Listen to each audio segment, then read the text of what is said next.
ये कहानी है उत्तर प्रदेश में बसे एक छोटे से हरे भरे गांव की, जिसका नाम है जौनपुर। जैसे ही सुबह सूरज की पहली किरण धरती को छूती है, पूरा गांव जाग उठता है। पेड़ों पर चहचहाते पंछियों की मधुर धुन एक नई सुबह का स्वागत करती है। हर इंसान अपनी रोजी रोटी की तलाश में घर से बाहर निकल पड़ता है। कोई खेतों में पसीना बहाने जाता है तो कोई मजदूरी का काम करता है।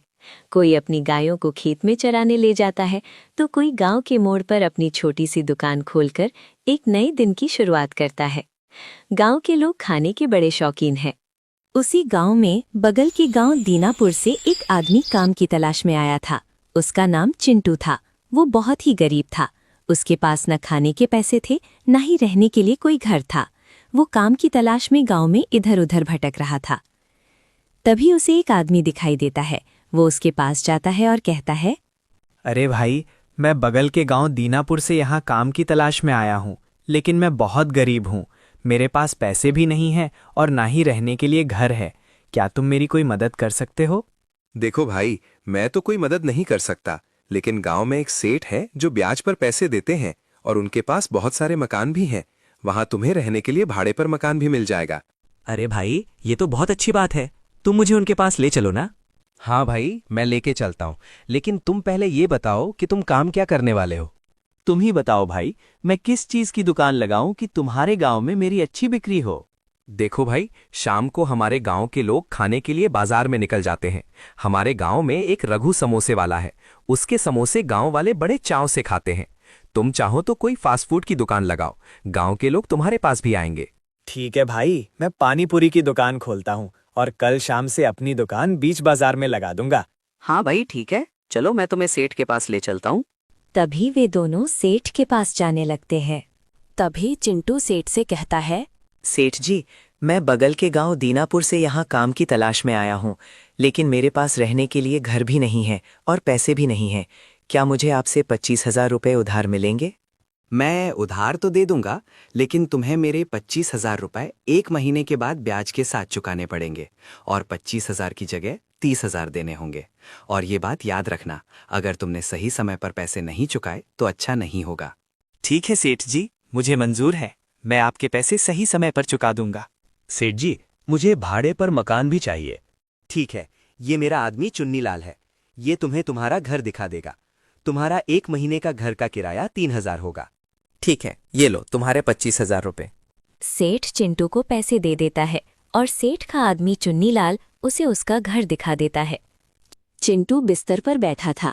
तभी वो कुछ सोचने लगा और कहता है, अरे, सबसे बड़ी दिक्कत तो यही है कि ठेला ढूंढूं। वो तो मेरे पास है ही नहीं। फिर से गांव में ठेले की तलाश में जाना पड़ेगा। वो बाजार में आ जाता है और चलते चलते एक आदमी के पास जाता है और कहता है, भाई, मैं इस गांव में नया हूँ और मुझे अपनी दुकान खोलनी है, तो मुझे ठेला चाहिए। तुम्हारे पास ठेला है क्या? भाई, मेरे पास तो ठेला नहीं है, लेकिन हाँ, एक आदमी है, उसके पास जरूर होगा। यहीं सीधे जाओगे तो एक हवेली जैसा घर होगा, वहीं जाना, तुम्हें उनसे ठेला मिल जाएगा। चिंटू भी वहां पहुंच जाता है और वो उस आदमी के पास जाता है और कहता है, अरे सेठ, मुझे गांव के एक आदमी ने आपका पता दिया। उसने कहा कि आपके पास से मुझे ठेला मिल जाएगा। हाँ, मेरे पास बहुत सारे ठेले पड़े हैं, लकड़ी के, स्टील के, सारे। लेकिन तुम्हें ठेला क्यों चाहिए? मैंने तो गांव में तुम्हें कभी नहीं देखा। मैं दूसरे गांव से यहाँ काम की तलाश में आया हूँ और अपना पानी पूरी का ठेला खोलना चाहता हूँ, इसीलिए मुझे एक ठेले की जरूरत है। अच्छा, तो ये बात है। तो बताओ कौन सा ठेला चाहिए?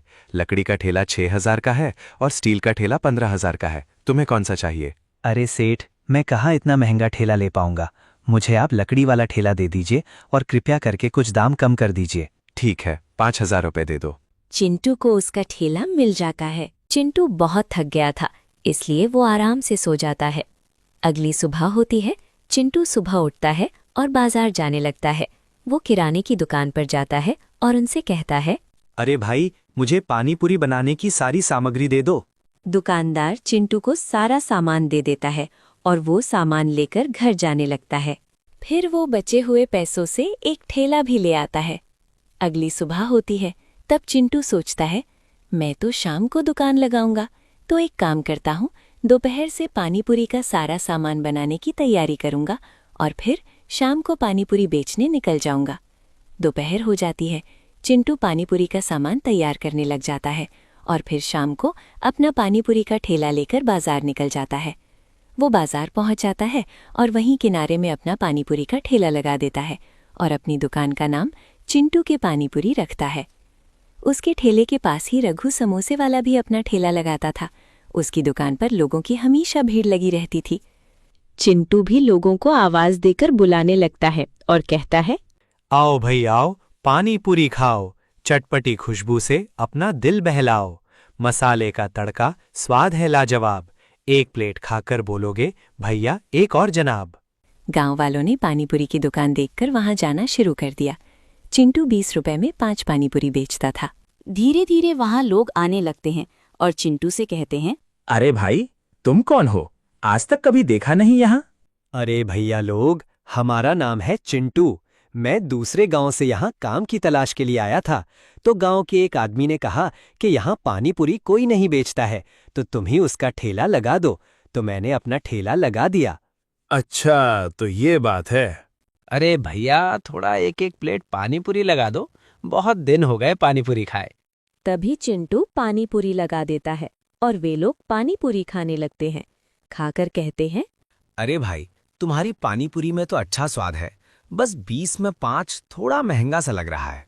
ये कहकर वे लोग वहां से चले जाते हैं। ऐसे ही धीरे धीरे थोड़े बहुत लोग उसके ठेले पर आते और पानीपुरी खाकर चले जाते, और वहीं दूसरी तरफ रघु की दुकान पर बहुत भीड़ लगी रहती थी। सब लोग उसके समोसे बड़े मजे से खाते थे।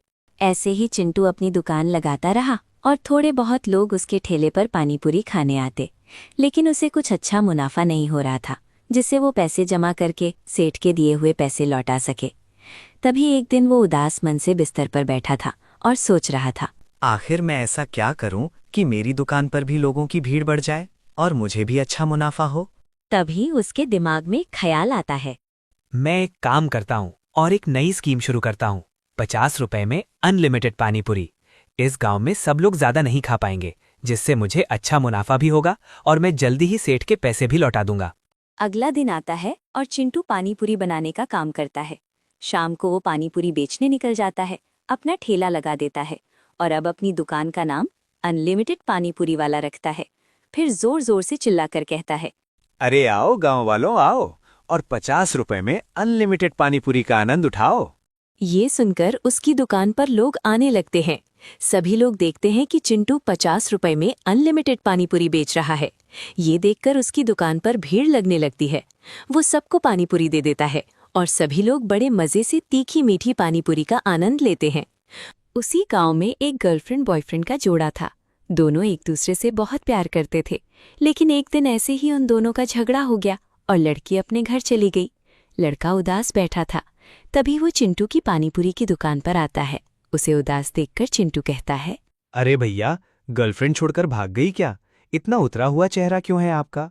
अरे भाई, मेरी गर्लफ्रेंड से छोटी बात पर झगड़ा हो गया है। वो नाराज हो गई है और मान ही नहीं रही है। बस इतनी सी बात। ये लड़की लोगों को पानीपुरी बहुत पसंद होती है। तुम उन्हें पानीपुरी खिलाओ, उनकी नाराजगी दूर हो जाएगी। और मैं तो 50 में अनलिमिटेड पानीपुरी दे रहा हूँ। पेट भर कर खाना, दोनों को मजा हो जाएगा। तभी वो अपनी गर्लफ्रेंड को फोन करके कहता है, तुम्हारे लिए एक सरप्राइज है, जल्दी से बाजार में आ जाओ प्लीज।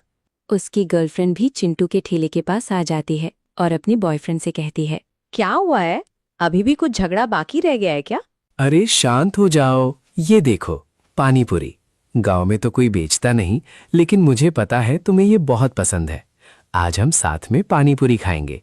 तुम्हें जितना खाना हो तुम उतनी चटपटी पानीपुरी खाओ। ये देखकर वो बहुत खुश हो जाती है।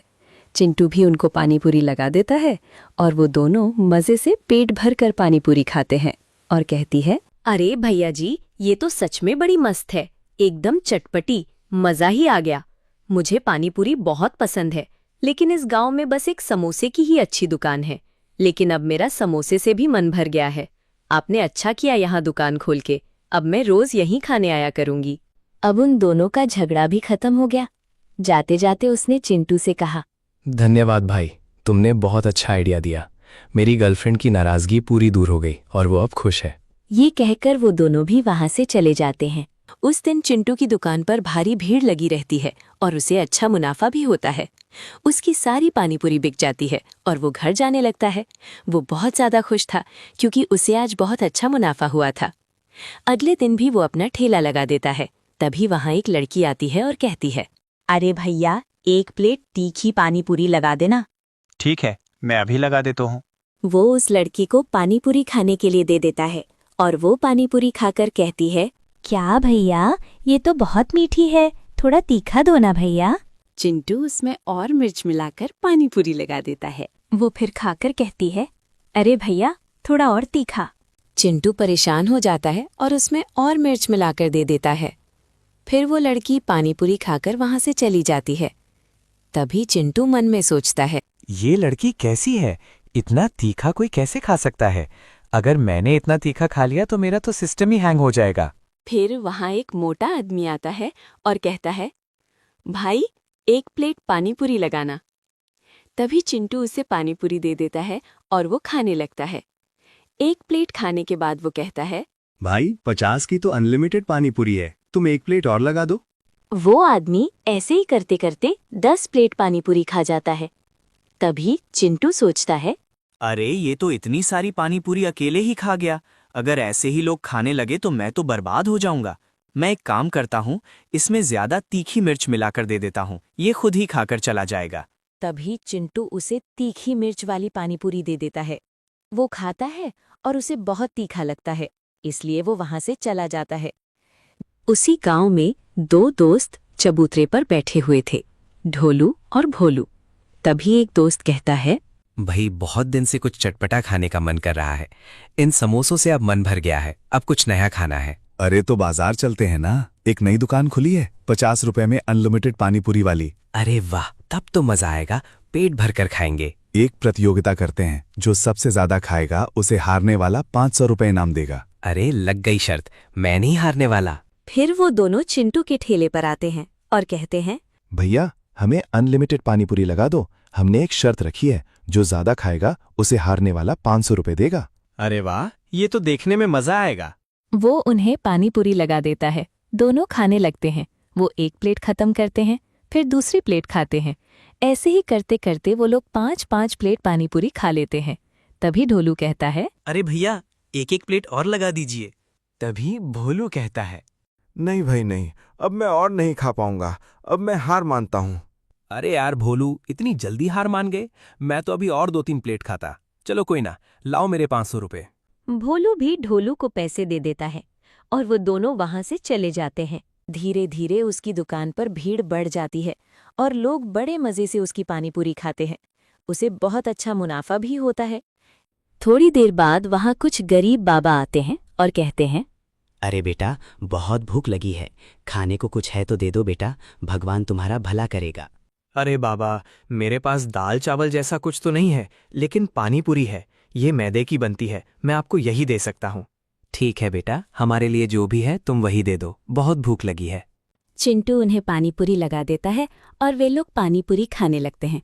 दोनों लोग पेट भरकर पानीपुरी खाते हैं और कहते हैं, अरे बेटे, ये तो बहुत चटपटी और स्वादिष्ट है। इसकी स्वाद तो जैसे जीभ पर चढ़ सा गया है और पेट भी भर गया। धन्यवाद बेटा, भगवान तुम्हारा भला करे। ये रघु समोसे वाला तो कभी हमारी मदद नहीं करता और ना ही खाने को कुछ देता है, उल्टा हमें चिल्लाकर भगा देता है।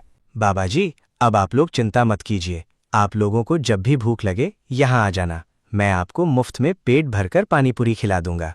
फिर वे दोनों बाबा भी वहां से चले जाते हैं। ऐसे ही दिन बीत जाते हैं और अब चिंटू की दुकान पर हमेशा लोगों की भीड़ लगी रहती थी।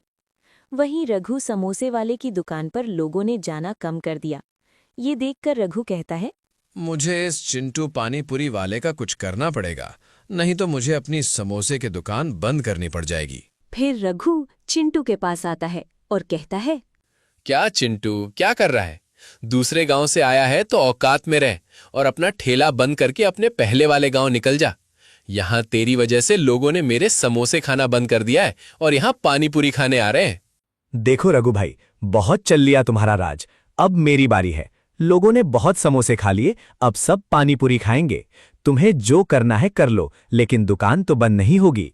ये सुनकर रघु को बहुत गुस्सा आता है और वो वहां से चला जाता है। तभी रघु को ये पता चलता है कि चिंटू ने गांव के सेठ से 25,000 रुपये उधार लिए हैं और उसे कल पैसे सेठ को चुकाने हैं। तभी रघु ने सोचा, मैं एक काम करता हूँ, मैं चिंटू के घर जाकर उसके पैसे ही चुरा लेता हूँ। जब सेठ पैसे मांगने आएगा तो चिंटू के पास देने के लिए पैसे नहीं होंगे और उसे अपनी पानीपुरी की दुकान बंद करनी पड़ेगी, जिससे मेरी दुकान फिर से अच्छे से चलने लगेगी। उसी शाम जब चिंटू पानीपुरी बेच रहा था, तभी रघु चुपके से चिंटू के घर के अंदर जाता है और उसके सारे पैसे चुराकर भाग जाता है। ये सब होते हुए एक बाबा ने देख लिया था। अपनी सारी पानीपुरी बेचकर चिंटू अब घर जाने लगता है और घर पहुंचकर देखता है कि उसके सारे पैसे चोरी हो चुके हैं। ये देखकर वो बहुत परेशान हो जाता है और कहता है, हे भगवान, ये क्या हो गया? मेरे सारे पैसे कौन चोरी कर ले गया? अब मैं कल सेठ को क्या जवाब दूंगा? सेठ तो मेरी दुकान ही बंद करवा देगा। तभी वहीं बाबा चिंटू के घर पर आते हैं और उससे कहते हैं, देखो बेटा, तुम चिंता मत करो, तुम्हारे सारे पैसे उस रघु ने चुराए हैं। ये सब मैंने अपनी आंखों से देखा है। कल तुम सरपंच के पास जाना और उन्हें सारी बातें बता देना, वो तुम्हारी मदद जरूर करेंगे। ठीक है बाबा, आप कहते हैं तो मैं कल सरपंच के पास जाता हूँ। अगली सुबह होती है और सेठ चिंटू से अपने पैसे लेने आता है और कहता है, ला चिंटू, 1 महीना हो गया, मेरे पैसे दे। अरे सेठ जी, मुझे बस 1 दिन का और समय दे दीजिए। मैं आपके पैसे पक्का लौटा दूंगा, बस मेरा भरोसा कीजिए। 1 दिन का समय और दे दीजिए। तभी सेठ गुस्से में कहता है, देख चिंटू, मैं बस कल तक का समय दे रहा हूँ। अगर तूने पैसे नहीं दिए तो तेरे साथ अच्छा नहीं होगा, ये बात याद रखना। यह कहकर सेठ वहां से चला जाता है। चिंटू भी सरपंच के पास मदद के लिए जाता है और सारी बातें बता देता है। तभी सरपंच रघु को भी वहां बुलाता है और उससे सवाल जवाब करता है और कहता है, रघु, तूने चिंटू के पैसे क्यों चुराए? अरे सरपंच जी, आप ये कैसी बात कर रहे हैं? आखिर मैं ऐसी हरकत क्यों करूंगा? और ये तो गांव में नया है, ये झूठ कह रहा है। मुझे गांव के बुजुर्ग बाबा ने ये सब बताया है। उन्होंने तुम्हें पैसे चुराते हुए देखा है। अगर तुम अब भी नहीं मानते हो तो मैं पुलिस को बुलाता हूँ, वही इस मामले की जांच करेंगे। पुलिस का नाम सुनते ही रघु डर जाता है और सरपंच से कहता है, जब से ये चिंटू गांव में आया है, तब से मेरे दुकान पर लोगों ने आना कम कर दिया है। मुझे माफ कर दो सरपंच जी, मैंने ही चिंटू के पैसे चुराए थे ताकि सेठ उसकी दुकान बंद कर दे और मेरी दुकान पर फिर से भीड़ बढ़ जाए। तुमने चोरी करके एक बड़ा जुर्म किया है, तुम्हें इसकी सजा जरूर मिलेगी। रघु चिंटू से माफी मांगता है और उसके सारे पैसे भी वापस लौटा देता है। सरपंच जी ने भी रघु की समोसे की दुकान 2 महीनों के लिए बंद करा दी। चिंटू भी सेठ के यहाँ जाकर उनके सारे पैसे ब्याज सहित लौटा देता है और फिर से अपनी पानीपुरी की दुकान लगा देता है। सभी लोग उसकी अनलिमिटेड तीखी मीठी पानीपुरी का ढेर सारा आनंद लेते हैं।